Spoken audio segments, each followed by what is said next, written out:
사랑하는 교저식교회 성도 여러분, 지난 주간 잘 지내셨습니까? 하나님의 말씀을 사모하여 예배의 자리에 나오신 여러분들을 주님의 이름으로 축복합니다. 오늘 저와 여러분이 함께 읽고 듣고 나눌 말씀은 사사기 16장 28절 말씀입니다.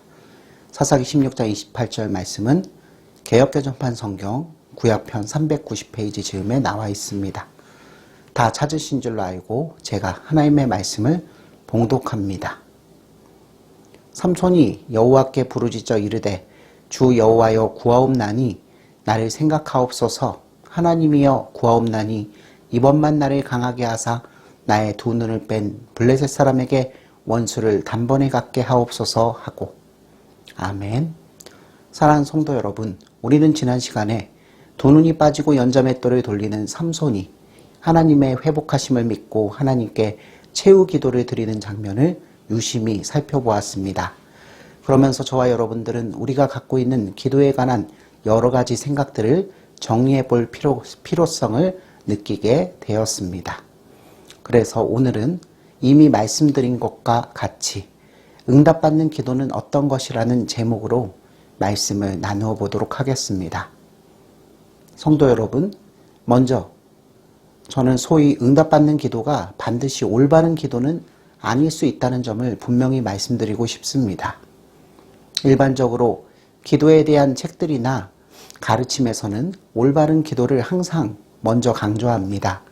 예를 들면 하나님의 뜻에 맞는 기도를 올려야 한다거나 혹은 이기적이지 않은 기도를 하라거나 혹은 원수를 갖게 해달라는 보복적인 기도를 해서는 안 된다고 가르칩니다. 그렇다면 성도 여러분, 하나님께서는 항상 바른 기도나 모범적인 기도만 들어주실까요? 삼손의 마지막 기도는 어떻습니까? 올바른 기도의 가르침에 비추어 보면 삼손의 최후 기도는 그렇게 좋은 기도라고 말할 수는 없을 듯합니다. 왜냐하면 삼손의 기도는 바로 복수의 기도이기 때문입니다. 삼손은 분명 자신의 눈을 뺀 원수를 갖게 해달라고 하나님께 간곡히 기도했습니다. 그런데 문제는 그의 기도가 응답을 받았다는 것입니다. 성도 여러분, 그러면 복수의 기도는 정당한 것일까요? 본문에 나온 삼손 이야기에서 중요한 것은 원수를 사랑해야 한다는 교훈이 아닙니다. 문제가 되는 것은 하나님께서 심판을 내리셔야 할 때에 인간의 보복심을 주권적인 섭리의 한 도구로 사용하실 수 있다는 점입니다. 삼손의 행위는 언뜻 보면 순전히 개인적인 동기에서 나온 것이었습니다. 그러나 삼손의 개인적인 보복심은 하나님을 위한 소명의 열정과 혼재되어 있었습니다. 사랑하는 성도 여러분, 예레미야는 복수의 기도를 자주 올렸던 선지자였습니다. 이와 관련된 말씀 몇 구절을 제가 읽어보겠습니다. 첫 번째 말씀은 예레미야 15장 15절 전반부 말씀입니다. 여호와여 주께서 하시오니 원하건대 주는 나를 기억하시며 돌보시사 나를 박해하는 자에게 보복하시고. 두 번째 말씀은 예레미야 17장 18절 말씀입니다. 나를 박해하는 자로 치욕을 당하게 하시고 나로 치욕을 당하게 마옵소서. 그들은 놀라게 하시고 나는 놀라게 하지 마시옵소서. 재앙의 날을 그들에게 임하게 하시며 대나되는 멸망으로 그들을 멸하소서. 성도 여러분, 예레미야는 흔히 눈물의 선지자로 알려져 있습니다. 그러나 그는 보복을 위해서도 분노의 눈물을 흘리며 하나님께 기도하기도 했습니다. 그런데 문제는 이러한 복수의 기도는 원수를 사랑하고 원수를 위해 기도하라는 주님의 말씀과 배치된다는 점입니다. 하지만 성도 여러분, 하나님께서는 복수의 기도를 드리는 예레미야를 꾸짖지 않으셨습니다. 그 까닭이 무엇일까요? 그것은 바로 그의 기도가 유대 나라의 백성들을 징계하시려는 하나님의 뜻과 정확히 일치했기 때문입니다. 예레미야를 박해하는 유대 백성들은 하나님을 배신한 극심한 우상 숭배자들이었습니다. 하나님께서는 그들을 가나안 땅에서 쫓아내실 계획이셨습니다. 그래서 하나님께서는 예레미야의 원수들을 모두 벌하실 것이라고 대답하셨습니다. 삼손의 보복 기도도 액면 그대로 보면 개인적인 복수의 기도입니다. 그는 자기의 눈을 뺀 블레셋에게 보복하기를 원했습니다. 예레미야 선지자의 경우도 자기를 죽이려고 원수들이 구덩이를 판 이를 보복해달라고 하나님께 간청했습니다. 그러므로 성도 여러분, 삼손과 예레미야 두 사람 모두는 똑같이 개인적인 복수의 기도를 하나님께 드린 것입니다. 그러나 이 두 사람의 보복기도 자체가 바람직한 것이 아니라 할지라도 그들의 기도는 블레셋과 우상 숭배자들인 유대 백성들에 대한 하나님의 전체적인 심판 계획에 합치되는 것이었습니다. 그래서 하나님께서는 예레미야 선지자의 기도에 응답하시고 유다를 징벌하셨습니다. 삼손의 경우도 마찬가지입니다. 사랑하는 성도 여러분, 삼손의 최후 기도는 모범적이거나 이상적인 것은 아닐지 모릅니다. 그러나 그의 이러한 불완전히 사사로서 받은 그의 소명을 무효화하지는 않는다는 점을 우리는 분명히 주목해야 합니다. 삼손은 블레셋의 압제에서 이스라엘을 구원하는 데 중요한 출발점이 된 사사였습니다. 이러한 까닭으로 하나님께서는 삼손의 이러한 사명을 복수의 기도나 한두 번의 도덕적 실족을 이유로 거두어 가시지 않으셨습니다. 두 번째로 생각해 볼 것은 하나님께 응답받는 기도의 비결은 기도자가 하나님과 갖는 영적 의존 관계에 달려있다는 점입니다.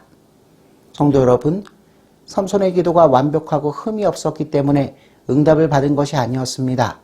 그의 기도는 개인적인 복수의 기도였습니다. 그러나 중요한 것은 삼손이 하나님과 어떤 관계에 있었느냐 하는 것입니다. 삼손은 기도의 사람이었습니다. 물론 이것이 그가 반드시 경건했다는 의미는 아닙니다. 그러나 삼손은 위기에 빠졌을 때 하나님을 간절히 찾았고 자신의 초능력이 하나님과의 특별한 관계에서 나온다고 굳게 확신했습니다. 삼손은 성품이 거칠었고 심각한 도덕적 결함들을 가지고 있었습니다. 그러나 그는 자신이 나시린의 소명을 가진 자라고 확신했고 하나님을 섬겨야 할 자로 알았습니다. 그래서 그는 비록 원수들의 감옥에서 눈먼 맹인으로 맷돌을 돌리면서도 하나님께 소망을 두고 기도했습니다. 삼손은 시편 기자의 다음과 같은 기도를 믿었습니다. 시편 30편 1절 말씀입니다. 여호와여, 내가 주를 높일 것은 주께서 나를 끌어내서 내 원수로 하여금 나로 말미암아 기뻐하지 못하게 하심이니이다. 아멘. 성도 여러분, 하나님께서는 삼손이 가진 이러한 영적 자세를 매우 귀히 여기셨습니다. 삼손은 자신의 눈이 빠진 개인적인 불행 때문에 블레셋을 더욱 증오했습니다. 그러나 하나님께서는 그 복수의 기도를 응답하시고 블레셋 백성에게 참 하나님이 과연 누구인지를 확실히 입증하는 중요한 계기로 사용하셨습니다. 사랑하는 성도 여러분, 응답받는 기도라고 해도 반드시 하나님의 뜻에 완벽하게 부합하는 것은 아닐 수 있습니다. 바른 기도의 원칙도 중요하고 기도의 내용도 중요합니다.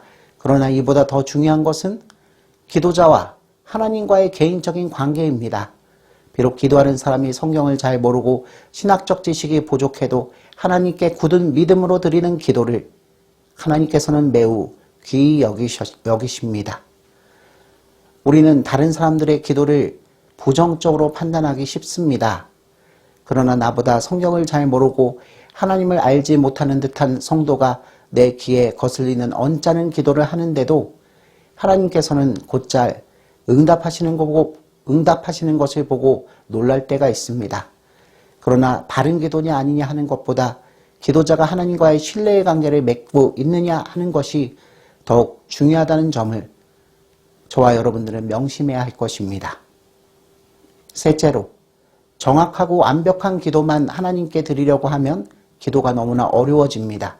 성도 여러분, 자신의 기도가 성경적이고 올바른 기도인지 항상 점검하면서 기도를 하려고 하면 하나님 앞에서 자연스럽고 솔직한 표현을 하지 못하게 됩니다.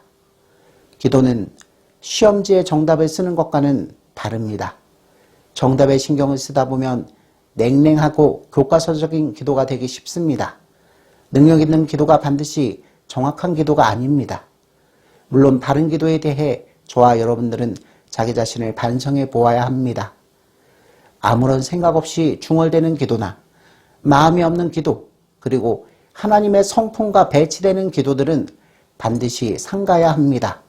그러나 기도는 역시 하나님과 갖는 개인적인 관계의 체험들을 쌓아가면서 실제로 해보는 가운데 고쳐나가야 합니다. 성도 여러분, 하나님께서는 삼손을 나신인으로 부르셨고 그를 이스라엘의 블레셋의 압제에서 구해내기 시작할 자로 정하셨습니다. 삼손은 한순간도 이 소명을 잊지 않고 평생을 블레셋과 용감히 싸웠습니다. 비록 삼손의 삶이 이상적인 사서로서의 모습에는 못 미칠지라도 그는 하나님의 능력과 도우심을 굳게 믿었습니다. 그래서 삼손은 하나님께 온 마음으로 간절히 기도했습니다. 삼손의 기도는 모범적인 기도가 아니었을지라도 하나님께서는 그의 기도를 들어주시고 삼손의 소명이 달성하게 하셨습니다. 그 까닭은 삼손이 아무것도 바랄 수 없는 상황에서도 하나님의 능력과 구원을 믿었기 때문입니다. 이 점에서 삼손은 아브라함의 믿음을 본받은 자였습니다. 여호수아도 한때 바람직하지 않은 기도를 올린 적이 있습니다.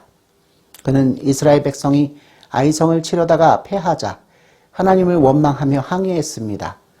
그는 이스라엘이 구태여 요단강을 건너지 않았더라면 좋았을 뻔했다고 하나님께 불평했습니다. 이것은 가나안 정복 자체를 부정적으로 보고 하나님의 귀한 뜻을 멸시하는 매우 오만방자한 신세 타령이었습니다. 그는 패배의 원인보다 결과에 치중했습니다. 또 그는 백성들의 죄의 문제를 보지 못하고 하나님을 원망했습니다. 그래도 하나님께서는 여호수아의 기도에 응답하셨습니다. 왜냐하면 여호수아는 근본적으로 하나님의 영예에 초점을 두었기 때문입니다. 그는 주의 크신 이름을 위하여 어떻게 하시려 하나이까라고 하나님께 호소했습니다. 여호수아는 그의 장로들과 함께 하나님의 법궤 앞에서 솔직하고 담대하게 어떻게 된 영문인지를 하나님께 물었습니다. 여기에서도 삼손의 기도에서처럼 여호수아가 하나님과 매우 친밀한 영적 관계에 있었음이 밝히 드러납니다. 그는 비록 하나님을 원망했지만 이것은 그가 하나님과 그만큼 밀착된 관계에 있었다는 증거입니다. 여호수아는 저녁 늦게 하나님 앞에 엎드려 있었고 자신의 슬픔을 토로하며 하나님께 문의했습니다. 그것은 넋두리 일변이 아니었습니다. 그는 하나님께 한탄을 하면서도 하나님의 명예를 염려했습니다. 성도 여러분, 하나님께서는 이런 기도를 존중하십니다. 기도가 반드시 모든 면에서 반듯하고 신학적으로 옳고 정답이기 때문에 하나님께서 들으시는 것이 아닙니다. 넷째로, 하나님께서는 기도하는 자의 마음의 중심을 보십니다. 사랑하는 성도 여러분, 저와 여러분의 기도에 비록 흠이 있어도 우리의 마음이 주님의 나라와 그의 의를 향한 것일 때 주님은 우리를 절대로 외면하시지 않으십니다. 우리의 모습이 패배로 심히 일그러졌어도 진솔한 자세로 주님께 나가서 엎드릴 때에 주님께서는 우리의 기도를 들으십니다. 성도 여러분, 여러분은 주님 앞에 나가서 비록 넋두리를 하고 원망을 하면서도 주님의 나라와 그의 의를 위해 탄원할 만한 만큼 친밀한 관계를 유지하고 계십니까? 하나님께서는 그런 자녀들의 넋두리와 말도 되지 않는 간청에도 관심을 두시고 주님께로 나오는 자들을 매우 기뻐하십니다. 누가 완전한 기도를 드릴 수 있겠습니까? 오직 주 예수 그리스도만이 하나님의 온전하신 뜻대로 기도하셨고 지금도 하늘 보좌 앞에서 저와 여러분을 위해 흠없는 기도를 드리고 계십니다. 왜 주님께서 지금도 우리를 위해 기도하실 필요가 있겠습니까? 그 한 가지 이유는 바로 저와 여러분의 기도가 완전하지 못하기 때문입니다. 사랑하는 성도 여러분, 누구도 완벽하게 하나님의 뜻대로 항상 기도하지는 못합니다. 하나님께서는 이 사실을 너무나도 잘 아십니다. 그러나 하나님께서는 우리가 주님을 신뢰하기 때문에 부족한 모습대로 나와서 꾸준하게 진지한 믿음의 자세로 기도하는 것을 너무나도 기뻐하십니다. 마지막으로 삼손의 기도에는 하나님을 향한 진정한 헌신이 들어 있었습니다. 삼손은 하나님께 자기를 생각해달라고 호소했습니다. 우리 모두 사사기 16장 28절 전반부를 읽어보도록 하겠습니다. 주 여호와여 구하옵나니 나를 생각하옵소서. 아멘. 성도 여러분, 이것은 삼손의 참회입니다. 삼손은 자기 죄가 하나님과의 관계를 막았다는 사실을 알았습니다. 삼손은 기도하기 전에 감옥에서 맷돌을 갈았습니다. 그때 그의 감긴 눈에서 조용한 눈물이 수없이 흘렀을 것입니다. 그는 맷돌을 갈면서 자기 마음도 갈았습니다. 맷돌이 곡식을 가루로 정지하듯이 삼손은 자기 속에 든 죄를 갈았습니다. 자신의 어리석음을 후회하고 하나님께 바치지 못한 시간들을 한탄했습니다. 얼마 전까지만 해도 삼손은 하나님의 임재를 당연시했습니다. 그래서 그는 들릴라에게 배신을 당하고 자기 머리카락이 다 잘렸을 때에도 여호와께서 이미 자기를 떠나신 줄을 알지 못했습니다. 그는 하나님의 능력이 항상 자기 속에 머물러 있다고 생각했습니다. 그래서 블레셋 사람들이 들이닥칠 때 자기에게 아무 힘이 없는데도 내가 전과 같이 나가서 몸을 떨치리라 이렇게 큰 소리를 쳤습니다. 그러나 맷돌의 교훈을 받은 이후로부터 삼손은 하나님의 능력을 당연시하지 않았습니다. 이제부터 그는 하나님께 능력을 받기 위해 자기를 생각해달라고 간곡히 애원했습니다. 성도 여러분, 나를 생각하옵소서라는 문구는 문자적으로 기억해달라는 말인데 이는 단순한 기억이 아니고 하나님께서 구원의 손을 펼쳐주시기를 간청하는 말입니다. 그런데 왜 하나님께서 삼손을 생각해 주셔야 합니까? 삼손이 무슨 면목으로 그런 부탁을 할 수 있단 말입니까? 그의 신실한 때문입니까? 그의 용맹 때문입니까? 아니면 그의 의로움 때문입니까? 삼손은 창녀와 함께 지내면서 나시린의 소원을 어겼습니다. 그는 하나님의 사사로서 신실하지도 못했습니다. 그는 자신의 죄와 어리석음 때문에 이방 나라 포로가 됨으로써 여호와 하나님의 명예를 크게 실추시켰습니다. 그런 삼손을 하나님께서 생각해 주실 필요가 어디에 있단 말입니까? 사랑하는 성도 여러분, 우리가 만약 이런 식으로 말하기 시작한다면 우리 중 그 누구도 하나님의 손길을 간청할 수 없게 될 것입니다. 왜냐하면 우리 모두가 하나님께 신실하지 못하고 하나님과의 언약을 깨트리며 하나님의 뜻을 그르친 과거가 있기 때문입니다. 성도 여러분, 만약 우리의 죄가에 따라 하나님께서 우리를 벌하신다면 누가 감당할 수 있겠습니까? 너무도 감사하고 놀라운 것은 하나님께서 저와 여러분들을 그런 방식으로 대하시지 않는다는 사실입니다. 말씀 한 구절 찾아 읽어보겠습니다. 구약 성경 시편 103편 10절로 11절 말씀입니다. 우리의 죄를 따라 우리를 처벌하지는 아니하시며 우리의 죄악을 따라 우리에게 그대로 갚지는 아니하셨으니 이는 하늘이 땅에서 높음같이 그를 경외하는 자에게 그의 인자하심이 크심이로다. 아멘. 사랑하는 성도 여러분, 삼손이 하나님께 자기를 생각해달라고 기도한 것은 하나님의 이 같은 자비와 오래 참으심과 주의 선하심을 확고히 믿었기 때문입니다. 성도 여러분, 만약 내가 바닥에 떨어지고 나의 죄악됨의 깊이를 보게 된다면 삼손처럼 주의 인자하심과 자비하심에 소망을 걸고 기도하십시오. 우리의 기도는 결국 하나님의 자비하심을 우리가 믿는다는 표현입니다. 하나님께서는 저와 여러분이 하나님을 철저하게 신뢰하고 우리의 소원을 간절히 간청하기를 바라시고 계십니다. 아멘.